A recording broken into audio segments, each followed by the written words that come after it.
Assalamualaikum warahmatullahi wabarakatuh. Alhamdulillahirrabbilalamin. Wassalatu wassalamu ala asyrafil anbiya wal mursalin wa ala alihi wa ashabihi ajma'in, amma ba'd. Anak-anak yang soleh dan solehah, kembali kita mengucapkan puji syukur kita kepada Allah Subhanahu wa taala atas limpahan rahmat, taufik dan hidayahnya kepada kita, dan nikmat yang terbesar yang Allah Subhanahu wa taala berikan kepada kita saat ini adalah Allah Subhanahu wa taala memberikan kita kesempatan untuk hadir di bulan Ramadan dan memberikan kesempatan kepada kita untuk beramal ibadah kepada Allah, untuk mendulang pahala yang begitu banyak sehingga kita bisa mencapai apa yang Allah inginkan terhadap kita, yaitu surganya Allah Subhanahu wa taala.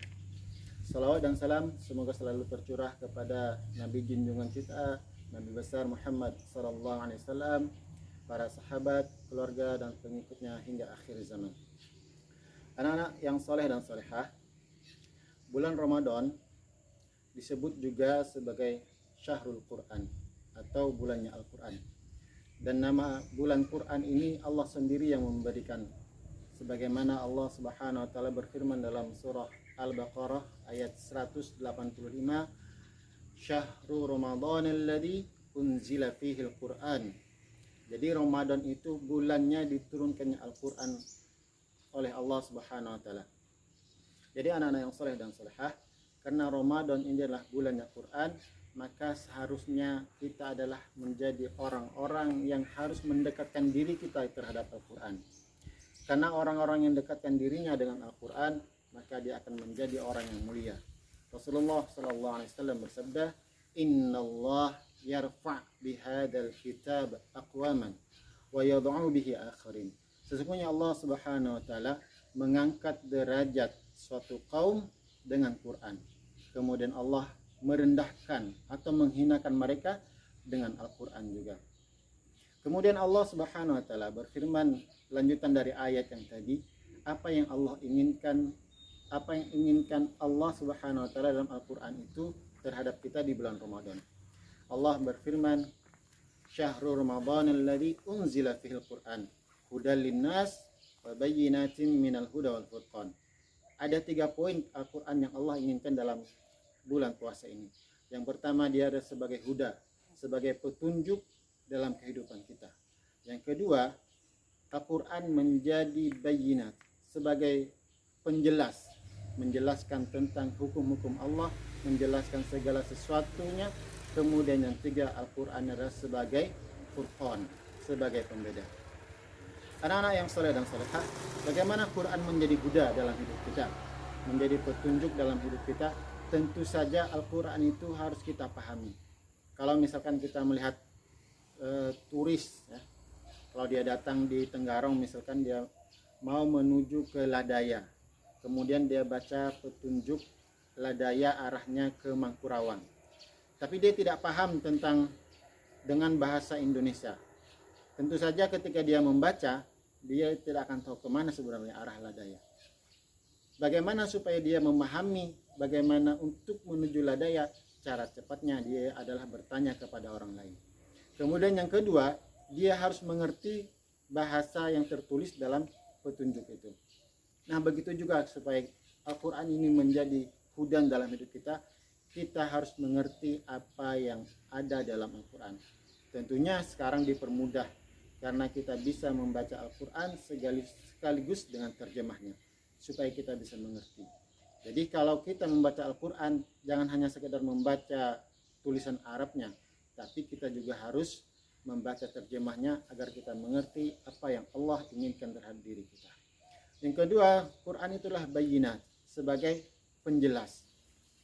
Allah Subhanahu wa taala banyak menjelaskan segala sesuatu dalam Al-Quran, dan bahkan tidak ada satu pun dalam kehidupan kita yang terlepas dari Al-Quran.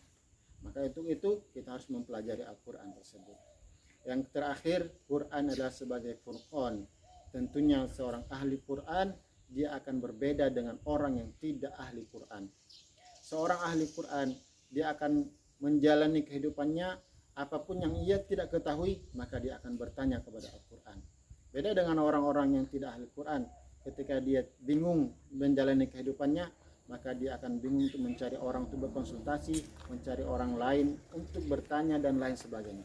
Tapi ahli Quran dia akan menanyakannya dengan Al-Quran. Kemudian ahli Quran ketika dia melakukan aktivitas apapun, maka di telinganya akan lebih enak, lebih indah yang dia dengar adalah Al-Quran. Dibandingkan orang-orang yang tidak ahli Quran, dia bekerja, dia mendengarkan musik, kemudian dia dalam perjalanan juga mendengarkan musik dan lagu dan sebagainya. Tapi ahli Quran, dia ketika melakukan perjalanan, melakukan pekerjaan, maka yang terindah yang ia terdengarkan adalah Al-Quran.